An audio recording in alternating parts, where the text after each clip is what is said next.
बिस्मिल्लाहिर्रहमानिर्रहीम, अस्सलाम वालेकुम। मैं हूं आपका होस्ट चौधरी फानज़ीर, आपको स्पोर्ट्स जोन में वेलकम कहता हूं। नाज़रीन, क्रिकेट के हवाले से बात करें तो पाकिस्तान और इंग्लैंड की सीरीज़ जारी है और सेकंड टेस्ट मैच मुल्तान में खेला जा रहा है। पहले टेस्ट के बाद, डिफीट के बाद काफ़ी डिस्कशन हुई कि क्या रीज़न है। उखाड़ पछाड़ की अगर बात की जाए तो ओबियसली हमने देखा कि जो सिलेक्शन कमेटी है उसको थोड़ा सा ऑल्टर किया गया है। अज़हर अली और आकिब जावेद को उसमें अपॉइंट किया गया है, बट मेरा मानना ये है कि चीफ सेलेक्टर के बगैर सिलेक्शन कमेटी का होना बिल्कुल ऐसे ही है जैसे घर में कोई बाप ना हो। और इसी तरह अगर मसाइल के हवाले से बात करें तो काफ़ी ज़्यादा एक लंबी लिस्ट है। ये जो पाकिस्तानी क्रिकेट का जो डिक्लाइन है, जो डिज़ास्टर है एक साल का, उसकी एक बड़ी स्ट्रेंज सी थ्योरी हमारे सामने नज़र आती है। एक तो ये है कि हमारे 4 चेयरमैन चेंज हो गए इस 2-2.5 साल के स्पैन के अंदर। इसके अलावा 26 सेलेक्टर चेंज हुए, 6 हेड कोच आलमोस्ट चेंज हुए। तो जब ये आपकी कंटिन्यूटी, आपके जो स्टेबिलिटी की बात करें, जब वो नहीं प्रॉपर दी जाएगी तो फिर आपके जो अदारे हैं, जो आपकी खेल है, वो इसी तरह डिक्लाइन की तरफ जाएगी। और इस हवाले से कुछ लोगों का मानना ये भी है कि डिक्लाइन की एक रीज़न ये 15 लड़के ही हैं। 15-16 लड़कों का जो स्क्वाड था, इन्होंने दोस्ती यारी की, इन्होंने नेपोटिज्म किया, इन्होंने पूरे सिस्टम को डिरेल किया। इस पे आज तमाम अफेयर पे डिटेल में बात करेंगे। हमारे साथ बड़े स्पेशल गेस्ट है जी, senior sports analyst Shahnawaz Rana. अस्सलाम वालेकुम शाहनवाज साहब, कैसे हैं? ठीक ठाक? वालेकुम सलाम, कैसे हो चौधरी? बहुत शुक्रिया, आपने हमें टाइम दिया जी। ये तो आपकी मोहब्बत है जी, आपने मुझे बुलाया, वरना आप तो अपने प्रोग्राम में बड़े लोगों को बुलाते हैं। नहीं सर, आप हमारे लिए बड़े ऑनरेबल हैं सर। अच्छा सर, इसको जिस तरह मैंने इंट्रो में डिस्कस किया, टेस्ट मैच पे भी हम सेपरेट बात करेंगे कि पाकिस्तान की पोजीशन कंपैरेटिवली इसमें थोड़ी बेहतर है। मसाइल के हवाले से बात करें तो ये जिस तरह मैंने इंट्रो में कहा, ये सारे फैक्टर्स हैं। आपकी एक बड़ी गहरी नज़र है, इतने सालों से आप स्पोर्ट्स को कवर कर रहे हैं, तो आपके ख्याल में सबसे बेसिक और फंडामेंटल क्या प्रॉब्लम थे जिसकी वजह से पाकिस्तान इस डिक्लाइन के अंदर, इस भंवर में फंसा आके? देखें, बात इसमें ना असल में हम वो जो आपने कहा ना कि जब किसी घर का बाप ना हो तो फिर औलाद जो है वो इसी तरह से डी ट्रैक होती है और बिखर जाती है जी।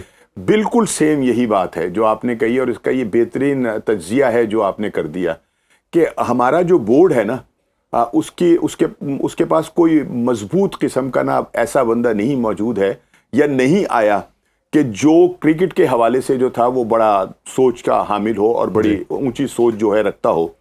अनफॉर्चुनेटली ये हुआ है कि हमारे बोर्ड के जितने भी सरबराह आते हैं अब तक, वो सब के सब सियासी बुनियादों पर आते हैं, यानी उनका खेल से ताल्लुक नहीं होता।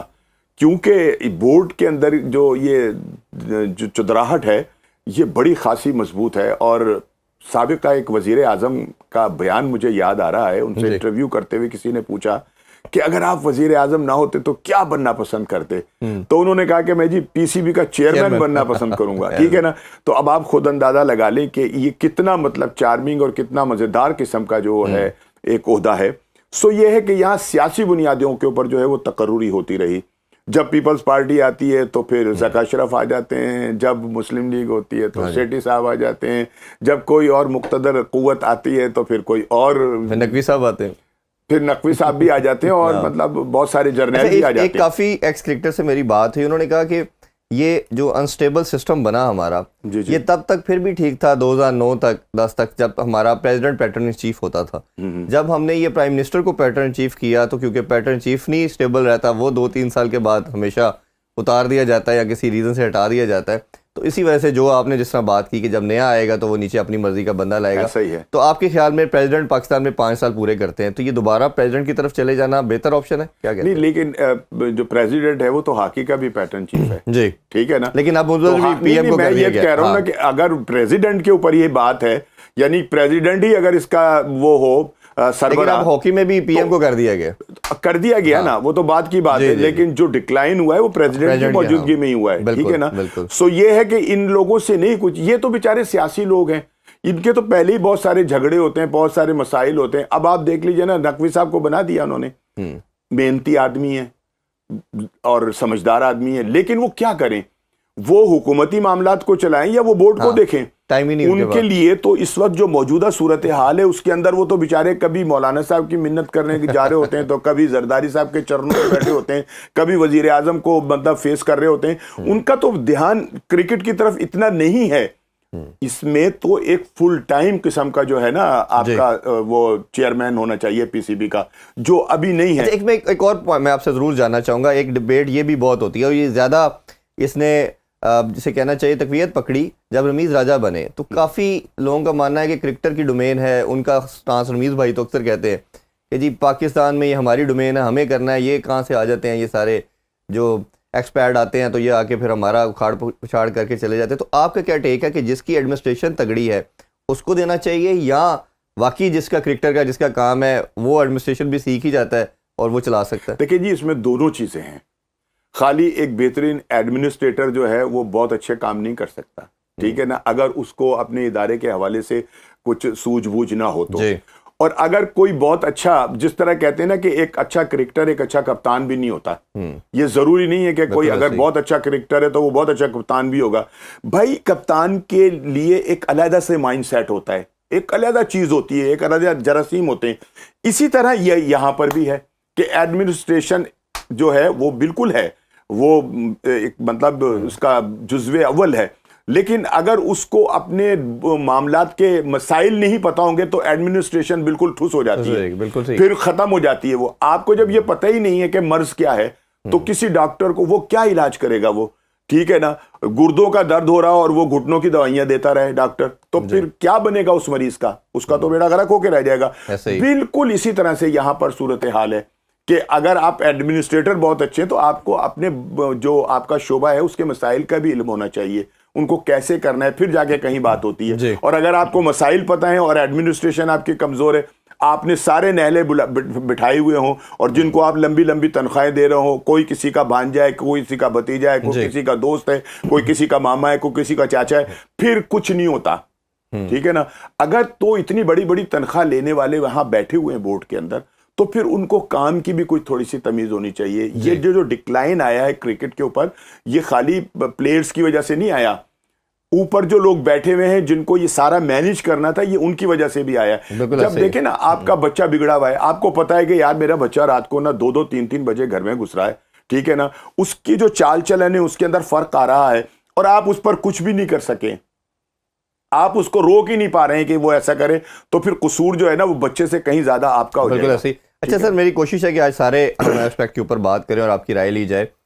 एक सिलेक्शन कमेटी के वाले से थोड़ी सी मजीद बात करना चाहूँगा। अभी की लेटेस्ट अपडेट ये आई है कि शायद जो कैप्टन और कोच है उसको सिलेक्शन कमेटी से निकाला जा रहा है और कहा जा रहा है कि उनकी सिर्फ सजेशन जरूर होगी, वो अब वोटिंग मेंबर नहीं रहे। और जो 5 रुकन हैं जैसे आकिब जावेद, अजहर अली, असद शफीक और अलीम डार साहब और हसन चीमा, ये 5 मेंबर होंगे, ये ही डिसाइड करेंगे किसको करना। अभी भी चीफ कोई नहीं बनाया गया। तो आपके ख्याल में ये डिसीजन लॉजिकल है, बेहतर है कि आप कैप्टन और कोच को पार्ट नहीं बना रहे? देखिए बात ये कि पहले जो भी जितनी बुराइयां हुई हैं ना जी, ये सारी की सारी हुई है दोस्तियों की बुनियाद के ऊपर। जब आपका कप्तान जो है वो इस बात पर अड़ जाए कि जी मुझे तो रखना ही इनको है, ठीक है ना, और अगर आप इन्हें नहीं रखेंगे तो मैं खेलूंगा भी नहीं, ये हुआ है। हमारे कप्तान ने किया, ये बोर्ड के चेयरमैन को साफ जवाब दे दिया कि अगर आप इनको नहीं खिलाते तो मैं भी नहीं खेलता, और कई दफा मैं भी ठीक है ना, यानी उन्होंने उसको ब्लैकमेल कर दिया और बोर्ड का चेयरमैन जो उनका कुछ नहीं बिगाड़ सका जी, सब कुछ होने के बावजूद। तो ये एक तरह से तो बेहतरीन फैसला होगा। उनकी राय जरूर लें, उनसे पूछे जरूर कि यार क्या क्या जरूरत है, कौन कौन से खिलाड़ी बेहतर हैं, क्या आप इनको कौन सा एरिया वीक है आप समझते हैं, या कौन सा एरिया वीक है और कहां हमें क्या करना चाहिए, राय जरूर लें। लेकिन जो सिलेक्शन कमेटी है उसको पूरी तरह से इख्तियार होना चाहिए कि वो अपने, ताकि हम किसी से तो जवाब लेना, हम तो किसी से जवाब ही नहीं ले सकते, हमारे पास तो कोई जवाब देंदा है ही नहीं, ठीक है ना।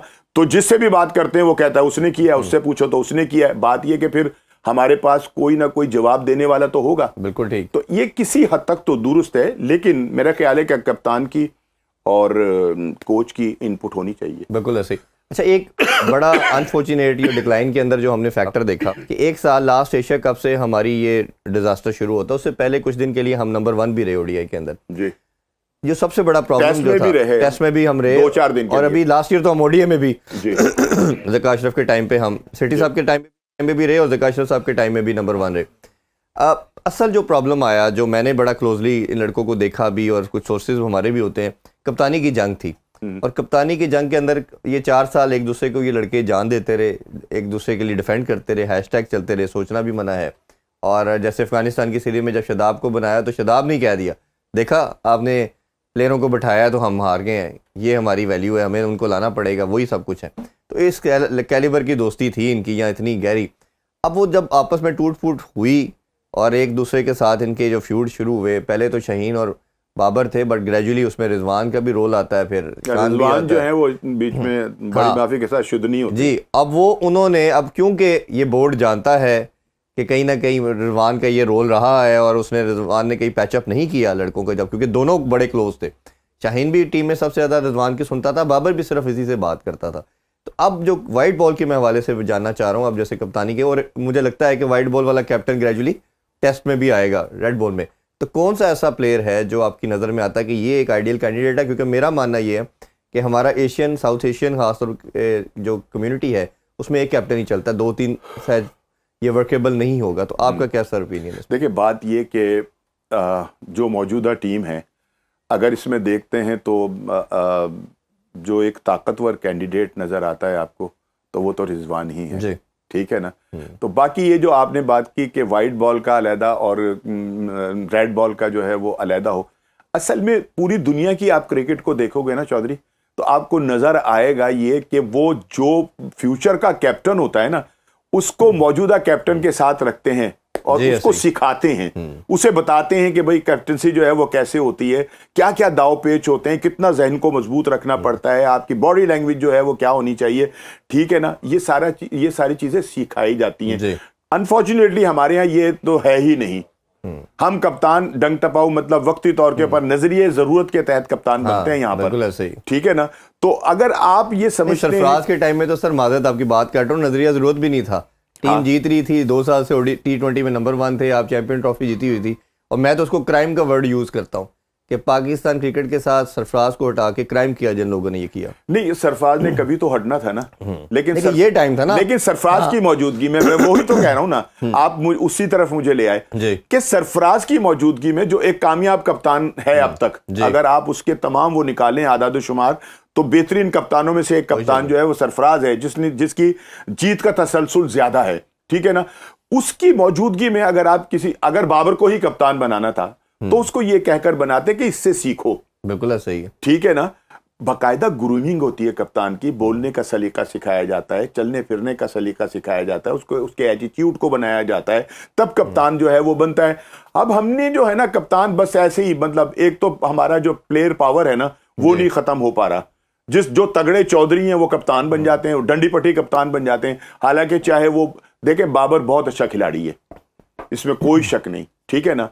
लेकिन अच्छे खिलाड़ी के साथ साथ एक अच्छा कप्तान होने के लिए भी तो बहुत सारे लवाजमात हैं जिनको पूरा करना होता है, जो मुझे तो नहीं नजर आता था उसके अंदर। और मैं बोलता रहता था कि यार कम से कम इनकी थोड़ी सी ना क्लासेस ही रख लिया करें। बोर्ड जो है वो इतना बड़ा NCA लगा के बैठा हुआ है जिसमें सिर्फ सोते हैं जाकर कमरों में। कोई हफ्ते के अंदर 15 दिन के अंदर इनकी कोई क्लासेस होनी चाहिए जिनमें इनको कुछ थोड़ा बहुत उठने बैठने का, कि चमचा कैसे पकड़ना है, कांटा कैसे। तो सर आपका क्या मानना है? इसमें भी 2 ओपिनियन है, 2 स्कूल ऑफ थॉट है। एक कहा जाता है कि जी बॉर्न कैप्टन होता है, हाँ जी। एक कहते हैं जी लर्निंग कैप्टन है। काफी क्रिकेटर, 80% क्रिकेटर को मैंने सुना जी लर्निंग होता है, करने से आ जाती है। अब मेरा मानना यह है कि अगर करने से आती है तो बाबर ने क्यों नहीं सीखी? बाबर को भी छोड़े, विराट कोहली शायद हिस्ट्री का one of the best batter है इंडियन का, उन्होंने उसको भी कप्तानी दी और वो भी कुछ टाइटल नहीं जिता पाए। तो हमने भी समहाउ इंडिया को कॉपी किया कि अगर उन्होंने अपना बेस्ट बैटर को कप्तान लगा दिया तो हम भी वही कर देते, और इसका रिजल्ट ये हुआ कि दोनों के लिए वो काम नहीं चल सका। तो आपके ख्याल में ये क्या बॉर्न कैप्टन होता है और ग्रेजुअली उसको ट्रेन, अब तो ओब्वियसली आप ग्रेजुअली सीखते हैं, तो इसमें आपका क्या? देखिए, बाय बर्थ भी होते हैं बहुत सारे लोग, बड़े ज़हीन होते हैं कि वो कप्तान ही होते हैं जी। ठीक है ना। लीडरशिप जिनमें लीडर वाली सारी क्वालिटीज होती हैं और वो शुरू से होती हैं। जैसे इमरान खान को ही ले लें आप, कि उनकी मौजूदगी के अंदर सुपरस्टार थे सारे। पाकिस्तान की वो वाहिद टीम थी जिसके अंदर सारे ही सुपरस्टार थे। ठीक है ना, जिनको सुपरस्टार कहा जा सकता है। ठीक है ना। उसकी मौजूदगी में इमरान खान कप्तान था, लेकिन वो धड़ल्ले से कप्तानी करता था, उसको पता होता था कि करना क्या है। यहां जो कप्तानी हो रही थी ना, ये हो रही थी यारियों दोस्तियों के ऊपर, अपने ताल्लुकात की बिना के ऊपर। और एक बात, और दूसरी बात जो हमारी जो डिक्लाइन की एक और बड़ी वजह यह है ना, और अच्छा कप्तान ना मिलने की बड़ी वजह यह है कि किसी भी खिलाड़ी का हमारे पास नेमुल बदल नहीं है जी। उसको यही ठसा था कि मैनू केड़ा कट सकता है, हाँ, बिल्कुल है या नहीं। अगर तो पता हो ना कि भाई मेरे ऊपर भी कोई एक ऐसा खिलाड़ी है कि अगर मैं जरा सा इधर उधर हुआ उसने मेरी जगह को जो है वो फिल कर देना और फिर मेरी कोई जगह नहीं बननी। यहां वो खतरा ही नहीं था, यहां वो खौफ ही नहीं था किसी पर। ठीक है ना। हमने ना बाबर, अगर हम बाबर को दुनिया क्रिकेट का बड़ा खिलाड़ी कहते हैं, तो क्या हमने ये सोचा कि कभी इसने भी रिटायर होना है, कभी इसने भी क्रिकेट को छोड़ना है? तो इसका कोई नेमुल बदल तो हो हमारे पास। ना हमारे पास मिसबा का नेमुल बदल आया, ना हमारे पास इंजमाम का नेमुल बदल आया, ना यूनुस का नेमुल बदल आया, ना मतलब हमने कोई अपना बैकअप रखा ही नहीं। भारतीय टीम को आप देख लें कि आज इस वक्त एक वक्त के अंदर उनकी 3 टीमें जो है वो बन सकती हैं। तो आप इसका कसूरवार किसको समझते हैं? बोर्ड खुद है, क्योंकि जिस तरह आपने भी बात किया, मैं इसको डेफिनेटली 100% एंडोर्स करूंगा कि ये जो 15-16 लड़के थे ना, एक चीज़ इनको समझ आ गई, इससे मैं कहता हूँ इंटेलेक्चुअल डिसऑनेस्टी। इन्होंने ये सोचा कि हमने किसी नए बच्चे को चांस नहीं देना, और जो मैं इसके लिए भी क्राइम का वर्ड यूज़ करता हूँ कि जैसे कामरान गुलाम को चांस न देना, अभी हुरैरा आ रहा है, उमर बिन यूसुफ बैठा हुआ है, उस्मान सलाउद्दीन बेचारा कितने रन करता खत्म हो गई क्रिकेट खत्म कर दी इन्होंने। किसने कहा कि साजिद और नुमान के पास स्पिन खत्म हो गई है? ठीक है, उस टाइम जब सकलैन मुश्ताक हेड कोच थे तो उन्होंने कहा जी शायद इसका आम सही नहीं आता। मैंने रमीज राजा साहब से पूछा ये कि आप हेड है, इसने बांग्लादेश में टेस्ट जिता के आया, 8 आउट किए थे। हाँ। तो एक्शन खूबसूरत नहीं है, आपको आउट करके दे रहा है। अभी आज भी नुमान ने आउट कर दिया था, दोनों को बाहर कर दिया। यासर शाह को किस बेस पे बाहर कर दिया? तो आप इसका रिस्पॉन्सिबल हर बोर्ड को समझते हैं, या ये जो 15-16 player along with captain Babar कि इन्होंने तहिया कर लिया कि हमने नए किसी को आने नहीं देना, नए को चांस देंगे तो हम उसे उठा देंगे। मेरी इसमें लास्ट मैं ऐड करता चलूं, 2-3 चेयरमैन से भी बात हुई, मतलब सारे ही जो अभी लास्ट गुजरे हैं इन सब से बात हुई, और मैंने इनको कहा कि आप कप्तानी चेंज करें, ये वक्त की डिमांड है, आपकी टीम डिक्लाइन पे जा रही है। सब ने आगे से बड़ा स्ट्रेंज जवाब दिया। उन्होंने कहा जी ये पॉपुलर ये है, अवाम इसके साथ हम करेंगे, हम फंस जाएंगे। ये मैं आपको बड़ा ऑनेस्टली से जवाब दे रहा हूँ। तो जब आपका जो हेड है, जो सरबराह है पीसीबी का, वो किसी डिसीजन के पीछे छुप रहा है, वो पॉपुलर डिसीजन के पीछे जा रहा है कि मैं इसकी फैन फॉलोइंग है, इसके पीछे जाता हूँ, मेरी भी बल्ले बल्ले होती रहेगी, तो ये डिक्लाइन की सबसे बड़ी रीजन समझते हैं आप? मैंने अभी अपनी गुफ्तगू में पहले कहा कि ये बाबर ही था जिसने ज़का अशरफ साहब को कह दिया था कि अगर इन लड़कों को नहीं रखा तो मैं नहीं खेल। तो भाई चेयरमैन, बोर्ड किस बात के चेयरमैन हो तुम यार? तुम उसको कहते कि नहीं खेलना तो ना खेल, ले ये टीम बन गई। हाँ, सही है, ठीक है या नहीं? दिमाग उनका एकदम ठीक हो जाता है। जब आपने उनके सामने हथियार फेंक दिए, उनकी मिन्नतें करना शुरू कर दी, तो फिर यही हो रहा है जो होना था जी। ठीक है ना, और ये भी बिल्कुल ठीक है। दूसरी बात यह है कि इन लोगों का जो एक ग्रुप था ना, इन्होंने पूरे सिस्टम को किडनैप किया हुआ था। ये जो आपने कहा ना फैन फॉलोइंग और ये वो, ये तो सारे यार अब मैनेजर्स करने लग गए हैं, वही करते हैं। हाँ जी, ठीक है या नहीं? इनकी मैनेजमेंट होती है, बाकायदा पैसे दिए जाते हैं। अब जब ये हो रहा था, चैंपियन कप हो रहा था, तो आपने देखा वहां कि बाबर के आने से पहले वहां 2000 बंदा खड़ा होता था और बाबर बाबर बाबर करा होता था। What is this? ये क्या था? ये सारा मैनेज किया जाता है। ये आजकल सोशल मीडिया जो है ना, ये उसका दौर है। ये वो लोग ये सब कुछ ये कर रहे होते हैं, जिंदाबाद जिंदाबाद यूं होता है। जवाब आपने ग्राउंड में देना है, और ग्राउंड के अंदर भी आप देख लें कि जब बाबर आउट हुआ तो ग्राउंड खाली। यार बाकी क्रिकेट नहीं खेल रहे, बाबर ने या किसी ने जवाब तो आउट करके या रन करके देना है ना, वो दिए नहीं जा रहे। सर एक छोटा सा ब्रेक लेते हैं, डिस्कशन की इधर से कंटिन्यू करेंगे और बात करेंगे कि हमारे जो सुपरस्टार थे आज इनसे हो रहे, इनसे विकेट्स भी नहीं ली जा रही, इन सब की क्या रीजन है। Stay with us. Welcome back in sports. और हम बात कर रहे हैं पाकिस्तान क्रिकेट के हवाले से। सर अगर थोड़ा सा इसी डिस्कशन को मज़ीद आगे बढ़ाएं, तो मैं जिस तरह ब्रेक से पहले बात कर रहा था कि हमारे ये superstar Shaheen match winner, Babar match winner, Rizwan somehow match winner, but कहीं ना कहीं उस टाइम भी ये डिस्कशन जो क्रिकेट समझता था वो ये ज़रूर करता था कि ये मॉडर्न डे क्रिकेट की डिमांड है उसको फुलफ़िल नहीं ये लोग कर रहे। और जब T20 के हवाले से या ODI में बात करते थे, T20 में लोग 200 प्लस की क्रिकेट खेल रहे थे, हम 150-60 के ऊपर फंसे हुए थे, बॉलिंग अच्छी हो जाती थी, हम मैच जीत जाते थे, कहते थे देखें जी हम बड़ा ज़बरदस्त परफॉर्म करें, बट जो इंटेंट थी वो हमारी लैक कर रही थी। ODI में भी हमने वर्ल्ड कप में देख लिया, या ओवरऑल भी देखें हम कि कोई बड़ी टीम से कभी नहीं जीते, सिवाय एक हमें ODI में अगर याद पड़ता मुझे तो हम सिर्फ ऑस्ट्रेलिया से सीरीज़ जीते हैं, वो उसमें भी उनकी सी टीम थी, तो हमने बड़ा कहा जी हम बड़ा कारनामा अंजाम दे दिया। तो ये जो सुपरस्टार की, लेकिन चलें फिर भी इनकी स्लो मान लें जो भी कर ले परफॉर्मेंस आ रही थी। अब सडन क्या हुआ कि इनसे ना आउट हो रहे हैं ना इनसे रन हो रहे हैं, तो क्या ये नीतों का इनका फल मिल रहा है या ये अपनी सब कुछ भूल ही गए हैं, खेलना ही भूल गए? असल में बात पता है क्या है, ये थे 4 ओवर के बॉलर, ठीक है ना। T20 से हमने लड़कों को लिया है, अपनी जो पाकिस्तान सुपर लीग होती है उससे, ठीक है ना। खेलना पड़ गया इनको टेस्ट मैच, तो जब उनको वो 5 दिन ग्राउंड में रहने वाला काम हुआ तो इनके पल्ले कुछ नहीं रहा, ठीक है ना, इनके सब कुछ खुल के सामने आ गए। शाहीन अभी आपने कहा कि जी ये मैच विनर थे, इनमें से एक भी मैच विनर नहीं था। मुझे तो याद नहीं पड़ता कि कोई मैच जो है ना वो आपके बाबर ने जितवा दिया। उसने अपना 50 जरूर किया है, हाँ वो ऐसे किया, ठीक है ना, लेकिन मैच फिनिश नहीं किया। जहां जरूरत होती है खड़े होने की वहां वो कभी भी नहीं खड़े हुए। वो अपना 50 करके अपनी एवरेज को दुरुस्त कर गए, बाकी जाए टीम भाड़ में। आपको धोनी की क्रिकेट याद होगी, ऐसा ही है, ये वो क्रिकेटर हैं, तमाम लारा ये सब हमारे सामने, ठीक है ना, कि जो लेके जाते थे मैच को आखिर तक और फिर आखिरी बॉल तक खेलकर जितवा लेते थे या हार जाते थे। ये हार जीत होता है, लेकिन इनमें कोई ऐसा नहीं है।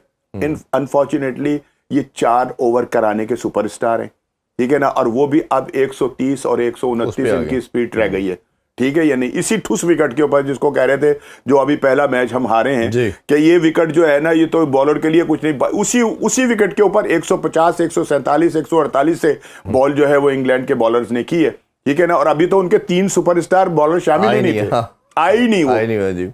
असल बात यह है कि इनकी क्रिकेट सिर्फ और सिर्फ T20 है और इसके अलावा कुछ नहीं। उसमें भी नहीं जीत पा रहे, अमेरिका से हम हार गए। तो मैं वही कह रहा हूं ना कि आपने जो बात की थी ना कि ये मैच बनना है, इनमें कौन सा मैच भाई हम जीत गए, पता नहीं किन किन तरीकों से जीत गए। सिर्फ एक सरफराज ऐसा था थोड़ा सा उस टीम का फर्क कि जो टीम को लेके चलता था, शोर मचा रहा होता था वो पीछे से, ये कर लो वो कर लो ऐसे कर लो यूं कर लो, अब इसको ऐसे कर, अब इसको ऐसे कर। बात यह है कि उसकी जो कप्तानी थी ना, उसने बहुत सारी तहरीकें जो थी वो खिलाड़ियों में पैदा की हुई थी। अदरवाइज ये कि जब उसको कप्तानी से हटाया गया तो आप देख लीजिए कि क्या हो गया। असल में और खौफ वही जो मैंने आपको कहा कि इनको खौफ नहीं था जी कि अगर हम नए कुछ करेंगे तो हमारे पीछे कोई तैयार। अभी एक आ गया ना चौथे नंबर पे, बाबर की रिप्लेसमेंट आई ना, वो उसने आकर साबित कर दिया कि यार मेरे साथ ज्यादती है। मैं इससे पहले वो सरफराज का ऐड करना चाहूंगा कि कप्तान की गेम सेंस तो हमेशा हम मानते हैं कि अपने 11 प्लेयर से भी आगे होनी चाहिए और ऑपोजिशन से भी आगे होना चाहिए, वो अच्छा होगा। दूसरा, सरफराज के क्रेडिट में ये चीज़ जाती है, उसने प्लेयर बनाए। बाबर उसकी कप्तानी में आया, फ़हीम अशरफ उसकी कप्तानी में आया, इमाद, शादाब, बहुत सारे ये शाहीन शाह अफरीदी, ये सब उसकी कप्तानी में आए। और फखर जमान, ये 8-10 लड़के जो अभी भी पाकिस्तान को सर्व करें, सब बाबर ने उसमें सरफराज ने बनाए। तो इसकी जो बात करें, इन कप्तानी के टेन्योर में एक प्लेयर भी हमें नहीं लगता कि जो अपनी जगह सीमेंट कर पाया। अच्छा, इसमें सर अगर हम मज़ीद बात करें तो ये एक बहुत बड़ा हमारे लिए अलमिया बन गया कि हमारा जो स्पिन डिपार्टमेंट था वो भी बिल्कुल ख़त्म हो गया। ये मैं जो आपने बात की बाबर की और जो चौथे नंबर वाली, मैं उस पर डिटेल में आंसर लेता हूँ, पहले मैं ये एक पॉइंट कवर कर लूँ। तो ये आपके क्या लगता है कि अब टेस्ट में तो चले ये बहुत दोनों रीज़नेबल कर रहे थे, साजिद और नुमान, इनको हटा दिया गया, बट वाइट बॉल में शादाब से हम बैंक कर रहे हैं, वो नहीं कर रहा। उसामा मीर PSL में हाईएस्ट विकेट टेकर था, उसको नहीं खिलाया गया, बट खिलाते भी हैं तो कोई आउटस्टैंडिंग परफॉर्मेंस नहीं है, चांसेस उसको भी रीजनेबल मिले हैं। तो ये पाकिस्तानी सॉयल जो है ही डेड पिचेस, हमारा कोई भी लड़का जो है वो स्पिनर बिल्कुल ही वाइट बॉल में जीरो हो गए। बात ये कि हमने विकेटें जो है ना वो अपने खिलाड़ियों को देखकर नहीं बनाई हैं। हमारा जो डोमेस्टिक कल्चर है उसको भी आप देख लें, माशाल्लाह सारी रड़ा बना हुआ है, ठीक है ना, कोई उनकी देखभाल नहीं है, कोई उन पर काम नहीं हो रहा। इसी तरह से अब आप ये दूसरी जिनके ऊपर हम इंटरनेशनल मैचेस खेलते हैं वो भी पाकिस्तान और भारत, ये 2 मुमालिक, और श्रीलंका को भी आप इसमें शामिल कर सकते हैं, ये इन्हिसार करते हैं अपनी स्पिन बॉलिंग पर, ठीक है ना। हमने बड़े अच्छे स्पिनर जो है प्रोड्यूस किए, भारत ने बड़े अच्छे प्रोड्यूस किए, श्रीलंका ने मुरलीधरन जैसा जो है वो स्पिनर दिया, 800 विकेट आउट कर गया वो। सो ये है कि हमने इन पर इन्हिसार करना छोड़ दिया अपने स्पिनर्स के ऊपर। नतीजा ये हुआ कि हमारा स्पिन जो है वो बिल्कुल, हमें कोई ऑफ स्पिनर अच्छा मिला ही नहीं। अब जाके कहीं एक बंदा जो है वो आया है और उसको भी इन्होंने मतलब लेट खिलाया लोगों पर, आपके शोर मचाने के ऊपर और बहुत सारे लोगों के शोर मचाने के ऊपर कि यार इनका क्या कसूर है, खिलाओ तो सही ना, ठीक है। आप भी उसको खिलाया, उसने 7 आउट कर दिए, उसने बता दिया कि ये लें, ठीक है ना। ऐसे है हमारे पास फास्ट बॉलिंग का जो शोबा है ना, वो तो मेरे ख्याल में वकार और इन लोगों के बाद, वसीम अकरम के बाद और शुएब अख्तर साहब के बाद और जिनके बाद इतना अच्छा नहीं रहा जितना हमें होना चाहिए था। बस ये कुल वक्ती बॉलर आए हैं, शाहीन आया है आगाज के अंदर, लेकिन हम 1 मिनट के अंदर ना बस कर देते हैं जनाब, ये तो अब जनाब उसका जुएल गार्नर का हमें नेमुल बदल मिल गया है, ये तो हमें कॉलिन क्राफ्ट का अपना मिल गया है नेमुल बदल, इसको तो वसीम अकरम के साथ हम कंपेयर कर रहे हैं, दिमाग खराब। हाँ बिल्कुल ऐसे और ही है। फिर दूसरी बात ये कि इतना पैसा जो है ना अब इस क्रिकेट के अंदर हो गया है T20 की वजह से कि बंदा वो जो मेहनत करता था ना रोजी कमाने के लिए, अब वो सब खत्म हो गया। आप क्रिकेट 1 साल 2 साल हाँ खेल जाएं जी, आप अरबोपति हो जाएंगे। सारी जिंदगी आप लीग खेलते रहे, पैसे खत्म नहीं होते। पैसे ही पैसे, और उस पैसे ने जो है वो दिमाग खराब करके रख अच्छा, दिया। ये एक जो दोबारा वापस मैं उस पे आना चाहूंगा, ये जो हम प्लेयर्स की डिमांड और जो डोमेस्टिक में परफॉर्मर है उसको जब वैल्यू नहीं करते रट सामने, इंडिया जिस तरह, खैर उनके पास तो पैसा बहुत ज्यादा आ गया, वो लीग खेलते ही नहीं, वो लीग खेलते ही नहीं है, तो उनके वो अपने डोमेस्टिक, इवन उनका विराट कोहली भी आजकल खेल रहा है डोमेस्टिक, वो अपनी खेलता है, तो हमारा तो एक लड़का भी नहीं खेलता। और अगर चैंपियन कप में बात करें तो हाईएस्ट विकेट टेकर जो हसनैन था, बेस्ट प्लेयर भी बना उस चैंपियन कप का, उसने टोटल 7 लिस्ट ए के मैचेस खेले हैं। मतलब अब इमेजिन करें कि हमारा फिर बॉलर कैसे तैयार होगा, हमारा बैटर कैसे तैयार होगा।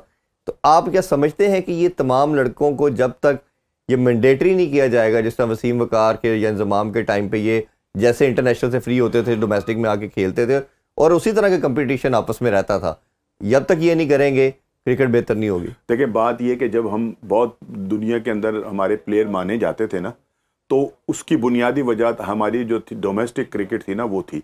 इसमें ये सारे खेलते थे, और मैंने मिंटो पार्क के अंदर ना आपके बड़े जो सुपरस्टार हैं ना, उन सबको वहां पर लाइन के अंदर लगे हुए और बॉलिंग करते हुए देखा है, बैटिंग करते हुए देखा है, ठीक है ना। तो उनको खेलना पड़ता था। अब सूरत हाल ये है कि वो डोमेस्टिक खेलना ही पसंद नहीं करते और इनकार कर देते हैं, ठीक है ना, कोई बहाना लगा देते हैं, कहीं चले जाते हैं। लेकिन बोर्ड क्या हमारा आंखें बंद किए बैठा है यार? बोर्ड के पास इतने इख्तियारात हैं, तो क्या बोर्ड किस बात का है फिर? अगर वो उनको मजबूर नहीं कर सकता, उनको ये नहीं कह सकता कि अगर आपने डोमेस्टिक नहीं खेली तो आप टीम का हिस्सा नहीं होंगे। मैं ये देखता हूं कि अगर ये पाबंदी लगा दी जाए और स्ट्रिक्टली मतलब इसके ऊपर वो काम किया जाए, इनके तो अच्छे अच्छे खेलने लग जाएंगे, ये सारे लाइन के अंदर लगे हुए होंगे, खेलेंगे। मैंने तो बहुत सारे, मैं नाम नहीं लूंगा, मैंने ऐसे खिलाड़ियों को भी देखा है डोमेस्टिक खेलते हुए जो बारी लेके ना घर चले जाते थे, उनकी जगह फील्ड कोई और कर रहा होता है, ठीक है ना। या ऐसे है कि बॉलिंग की अपने किया और उसके बाद बहाना बना के निकल गए। तो यार ये कोई मतलब ये है कोई तरीकेकार? लेकिन इसमें सारा कसूर जो है ना वो हमारे बोर्ड का है, कि अगर बोर्ड जो है उसमें कोई फैसला करने की ताकत नहीं है, वो अगर फैसले नहीं कर सकता, वो इनको रोक नहीं सकता, तो ये निजाम कभी भी ठीक नहीं होगा। ये इसी तरह से चलता रहेगा। और स्पेशली हमारा जो प्लेयर पावर है ना, जिसको वो जो पहले भी था, प्रोफेसर के दौर के अंदर भी इसका बड़ा चर्चा हुआ करता था, तो अब भी वही है। ये जिसे चाहते हैं ब्लैकमेल कर देते हैं, जिसे चाहते हैं उसको आगे लगा देते हैं। बोर्ड तो हमारा बिल्कुल ठुस हुआ है, ये किसी मतलब इनसे कंट्रोल नहीं हो रहे ये खिलाड़ी। अब देखे ना, थोड़ा सा नई सिलेक्शन कमेटी आई, उस पर भी बहुत सारे मामला आते हैं कि वो भी आकर कुछ गड़बड़ जो है वो थोड़ा सा हो रहा है, और उनमें कुछ 1-2 जो अपॉइंटमेंट हैं वो नहीं है कि उनको रखा जाता सिलेक्शन कमेटी। नाम ले दें सर वैसे अगर आपके ख्याल में। अलीम डार साहब के लिए भी कहा जाता है कि ठीक है ना, कि वो उनका क्रिकेटिंग उस तरह तो नहीं है, उनका वो दूसरा तो नहीं है, बिल्कुल ठीक है ना। आकिब जावेद साहब के हवाले से भी कुछ कहा जाता है कि उनके भी जो हैं झुकाव या उनका भी कुछ थोड़ा सा किसी और तरफ से, लाहौर कलंदर की वजह से उनके, अब उन्होंने नाम भी एक ले दिया कि जनाब अगर तो वाइट बॉल का कोई तान मेरे शो में कहा, आपके मेरे शो में उन्होंने कहा कि फखर जमान कप्तानी के ऊपर पूछा तो फखर के बारे में क्यों नहीं सोचते, क्यों नहीं सोचे, ज्यादा बेहतर ऑप्शन है। तो अब ये सारी चीजें आ रही है ना, लेकिन ये है कि मैं ये समझता हूं कि बोर्ड को ना इस हवाले से जो है ना डोमेस्टिक के हवाले से सोचना पड़ेगा। देखो यार, मैंने जो क्रिकेट देखी है ना, मैंने स्कूल की क्रिकेट बड़ी शानदार देखी है, और मैं बड़े बड़े नाम ले सकता हूं जो स्कूल के अंदर खेल कर आगे तक आए हैं, ठीक है ना। सारे स्कूल्स की टीमें इतनी सुपर हिट होती थी जिसकी हद कोई नहीं, और उनमें बड़े बड़े प्लेयर जो थे, सेंट्रल मॉडल स्कूल और उसके सामने अपना वो जो हमारा बड़ा मशहूर स्कूल है उसके अंदर बहुत सारे प्लेयर जो थे वो सारे इंटरनेशनल जो थे वो खेल गए थे। हमारी वो खत्म हो गई, हमने कॉलेजेस की खत्म कर दी, हमारा यूनिवर्सिटी लेवल के ऊपर जो टीमें हुआ करती थी वो खत्म हो गई। पंजाब यूनिवर्सिटी की टीम में मैंने पाकिस्तान की पूरी टीम को खेलते हुए देखा है, बिल्कुल ठीक है ना। उसमें वो लड़के थे कि जो पाकिस्तान को खेल रहे थे, और मैंने उनको यूनिवर्सिटी ग्राउंड मेरा मानना यह सर कि बच्चा जो किसी भी स्पोर्ट्स में, क्रिकेट की चले हम बात करें, जो 10-12 साल तक उसने जो बनना है वो बन जाना है। आफ्टर 14-15 को क्रिकेटर नहीं बन सकता, या किसी भी स्पोर्ट्स में नहीं आ पा सकते, ये उम्र ही वही एज है, एक एज होती है। इस पे अभी हम डिटेल में बात करेंगे। और ये जो टेस्ट सीरीज हो रही है, सेकंड टेस्ट खेला जा रहा है, इसमें क्या पाकिस्तान जीत पाएगा, इसका आंसर लेते हैं, हमारे साथ रहिए। Once again welcome back in sports on. Sir last 2-3 question last break के बाद हम इस पे ओबियसली अब बात करना चाहेंगे। बाबर आजम के हवाले से पूरा पाकिस्तान ये कहता है और लोग कहते हैं कि चलें टॉप 3 बैटर में पाकिस्तान के आता है। ये बात भी मैं एग्री करता हूँ आपसे कि मैच विनिंग इनिंग्स ना होने के बराबर है, और हम चाहते थे, मैं पर्सनली चाहता था कि ये एटलीस्ट जो 3-4 वर्ल्ड कप गुजरे हैं अपने पीक पे था क्रिकेट की, ये 2-3 जिताता पाकिस्तान को, ऐसी परफॉर्मेंस देता। 5 वर्ल्ड कप हार गए, हार गए, हाँ जी। तो ये एटलीस्ट 2 तो पाकिस्तान के क्रेडिट में आते, बट वो नहीं दिलवा सके। तो अब इनकी जो अपनी परफॉर्मेंस चली गई और जिस तरह आके कामरान गुलाम ने रन्स कर दिए, और अगर कोई नया बच्चा आके जगह अपनी पक्की कर लेता है और ये अगर वाइट बॉल में भी कुछ जिता जाता है, तो क्या आप लगते हैं बाबर कम बैक कर पाएगा, अपनी जो डेफिशिएंसीज है इसको एड्रेस करेगा, या आपको लगता है ये अगर आएगा इसी तरह की क्रिकेट खेलेगा? बात यह है कि बाबर जो है ना वो अब चेक हो गया है, सारी दुनिया के ना टीमों ने उसको देख लिया कि उसकी खामियां क्या हैं, वो कहाँ कहाँ कमज़ोर है, किस जगह पर आकर फंसता है। और अब आप देख लें वही कुछ होता है, जहां वो फंसता है वहीं वो गेंद करते हैं और उसको जब चाहते हैं वो आउट भी कर लेते हैं। सो ये है कि बाबर का कमबैक तो मेरा ख्याल है होना भी चाहिए, अभी उसकी उम्र भी ऐसी नहीं है और जो जितना बड़ा नाम है पाकिस्तान को भी उसकी ज़रूरत है। लेकिन ये कि अगर उन्होंने अब इस मौके को ना सिर्फ अपनी अना का मसला बनाकर और इसके ऊपर मतलब खेल खूल कर इधर उधर होकर गंवा दिया तो फिर उनका कोई चांस नहीं बनेगा। फिर बहुत सारे लड़के हैं जो पीछे बैठे हुए हैं, उन्हें अपनी खामियों के ऊपर अब काम करना पड़ेगा। उन्हें ये देखना होगा कि जरा सा गेंद उनको अंदर रख के हल्का सा बाहर निकलता है वो स्लिप मार देते हैं या विकेट कीपर के पास चला जाता है, स्पिनर पे बड़ा लैग करते हैं स्पिनर। वो इन तमाम चीजों के ऊपर अगर बाबर अब काम करें, अपना वेट भी थोड़ा सा कम करें, ठीक है ना, वो बल्कि होते जा रहे हैं, अब उनका है नसीम शाह का नजर आ रहा है, ठीक है ना। तो ये तमाम चीजें जो हैं अगर ये उन पर काम करेंगे तो कमबैक तो हो सकता है। लेकिन अब अगर इन्होंने उन लड़कों को कि जिन्होंने डोमेस्टिक के अंदर अच्छी परफॉर्मेंस दी है, खिलाया है, अगर उनको भी कौमी टीम में शामिल किया तो फिर मुकाबला जो है वो बड़ा सख्त होगा। वो फिर सोचना पड़ेगा कि किसको रखना है और किसको निकालना है, कंपटीशन होना भी चाहिए। चौथे नंबर पे देख ले आपने, उसने कामरान ने सेंचुरी कर दी। अच्छा, ये एक और लास्टली में बड़ी इंपॉर्टेंट चीज ये है कि हमने ऐसी जहां हमने लड़कों को चांस नहीं दिया, प्रॉब्लम आई। उसके साथ साथ अगर हम देख रहे हैं तो हमारा कोई भी डिपार्टमेंट चाहे बॉलिंग बैटिंग हर में हमने फेल होना शुरू हो गया। अगर अब ये पिचेस के हवाले से बात करें तो 3 साल से हम शायद दुनिया की पहली एक टीम है अपनी होम सॉइल पे कोई जीत नहीं पाए। जब रमीज राजा साहब चेयरमैन बने तो उन्होंने कहा जी कि हमें ऑस्ट्रेलिया ने तब आना था तो कि बड़ा मुश्किल हो जाएगा, हमें तो स्विमिंग कंडीशन नहीं बनानी, स्पिन बनाई उस पर भी हम हार गए, उन्होंने रिवर्सिंग करके कर दिया। इनकी दफ़ा हमने फ्लैट विकेट बनाई है, हमें वाइट वॉश कर गए, अब बांग्लादेश से भी हम हार गए। तो हमें ये समझ ही नहीं आ रही कंडीशन क्या बनानी है। वैसे मेरा इसमें बड़ा सिंपल स्टांस था कि हम इनसे 3-0 यूई में जीते थे, आपको याद होगा मिसबा की क़यादत में, तो स्पिन हमने बना के पिचेस जीते थे। अब जाके हमने दोबारा लास्टली ये कोशिश कर रहे हैं और हमारी चले, अभी पता नहीं क्या डिसीजन आता है इस मैच का भी। आपके ख्याल में अपनी होम ग्राउंड के ऊपर क्या हमारी पिच का क्राइटेरिया हमें रखना चाहिए, स्ट्रेंथ क्या रखनी चाहिए, क्योंकि हम हर तरह फंस रहे हैं। बांग्लादेश में हमने फास्ट बना के फंस गए। और दूसरा ये कि हमारी इंटेंट क्या होनी चाहिए, कभी हम कहते हैं जी हमने इंग्लिश क्रिकेट को फॉलो करना है, कभी कहते हैं रुक के खेलना है, उसमें भी हम जो खेलते हैं उसमें फंस जाते हैं। नहीं, हम उनको तो फॉलो नहीं करते हैं कि अगर हम कहें जी हम इंग्लिश टीम को फॉलो कर रहे हैं, भाई वो 4.5-5 की एवरेज से खेलते हैं, ठीक है ना। उन्होंने तो टेस्ट मैच को भी अब वनडे के करीब लाकर खड़ा कर दिया है और उनकी एवरेज जो है वो 4-4.5 से कम नहीं होती। हम अभी भी 2.5 की एवरेज से ही खेल रहे हैं, ठीक है ना। दूसरी बात जो है उस आपने सवाल का जवाब खुद ही दे दिया अपने सवाल में कि हम अगर स्पिन बनाते हैं तब फंस जाते हैं, ठीक है ना। अगर हम फास्ट बॉलिंग के लिए विकेट बनाते हैं तब हम फंस जाते हैं, अगर हम बैटिंग विकेट बनाते हैं तब फंस जाते हैं। असल बात यह कि एक लफ्ज इनके साथ इस्तेमाल होता है प्रोफेशनल प्लेयर्स, ये प्रोफेशनल खिलाड़ी हैं, यानी इनकी रोटी रोजी जो है ना, खाना पीना जो है ना वो इससे ही है, इनकी दुकान जो है वो क्रिकेट है। अब इनको हर हालत में परफॉर्म करना है, वो विकेट जो है वो स्पिन हो तब भी इनको खेलना है, वो अगर फास्ट बॉलर के लिए तब भी इनको खेलना है।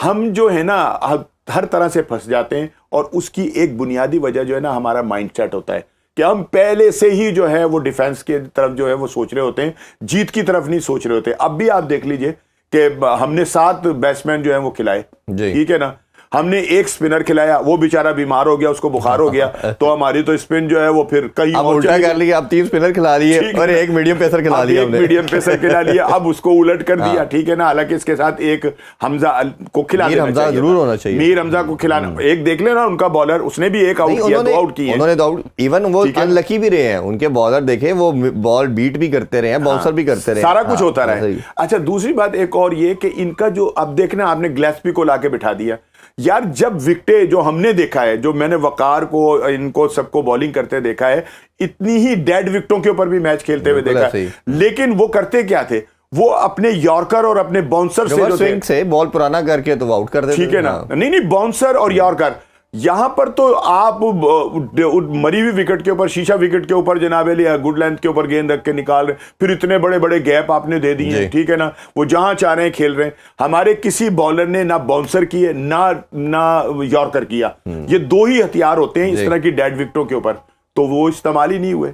तो जो बाहर बैठे हुए हैं, जो इतनी बड़ी बड़ी तनख्वाह ले रहे हैं, ठीक है ना, और बॉलिंग कोच भी है तो बैटिंग कोच भी है तो सुपर कोच भी है, ठीक है ना, न जाने कोच के ऊपर कोच कितने सारे वो सारे के सारे जो हैं वो सिर्फ तनख्वाह लेने के हैं, वो नहीं समझा सकते कि यार ये बिहेवियर है इसका विकेट का, आप ये करें, आपके पास बाउंसर नहीं तो है। आप लास्टली ये क्विकली बताइए, कोई चांस लगता है पाकिस्तान, क्या ये जो टारगेट ऑलमोस्ट 350 के लगभग होगा, तो आपको लगता है पाकिस्तान डिफेंड कर पाएगा? भाई जब मैं और आप बात कर रहे हैं ना, उस वक्त तक तो 8 आउट हो चुके हैं, हाँ। ठीक है ना, और हमारा जो हमारी लीड है ना वो तकरीबन कोई 255 की है या 60 की है।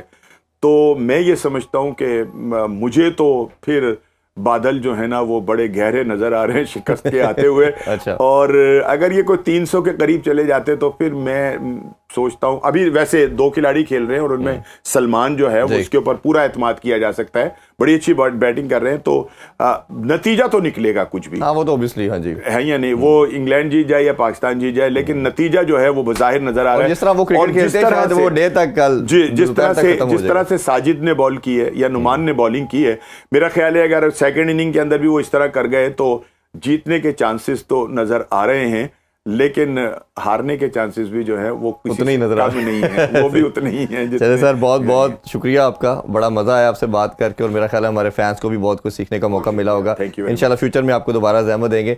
नाज़रीन, जिस तरह सर ने कहा, मेरा मानना यह है कि विक्ट्रीज जो है ना वो भी किसी स्पोर्ट्स को जिंदा रखने के लिए बहुत ज़रूरी है। जब किसी स्पोर्ट्स से विक्ट्रीज ख़त्म हो जाती है तो जो कनेक्शन है, जो बॉन्ड है आपके फैंस का, आपकी आवाम का अपने स्पोर्ट्स के साथ, वो ख़त्म हो जाता है। इसकी प्राइम एग्जांपल हम हॉकी स्क्वॉश में देख चुके हैं कि वो तमाम स्पोर्ट्स ग्रेजुअली ख़त्म हो गई, और जो क्रिकेट अभी डिक्लाइन चल रहा है, खुदा न खास्ता हमें विक्ट्रीज ना मिली या कुछ अर्सा इसी तरह चलता रहा तो ये ऑलरेडी जो लोग हैं वो बड़े मायूस हो चुके हैं स्पोर्ट्स से। अनफॉर्चुनेटली ये ना हो कि ये जो वन स्पोर्ट नेशन रह गया इससे भी दूर चली जाए। हमारी गुफ्तगू का मकसद भी यही है कि जी हम स्पोर्ट्स पे बात करें और इसको जिक्र करें कि पाकिस्तान क्रिकेट दोबारा लाइव हो। अपना बहुत ख्याल रखिए, इंशाल्लाह दोबारा मुलाकात होगी। अल्लाह हाफिज़, पाकिस्तान जिंदाबाद।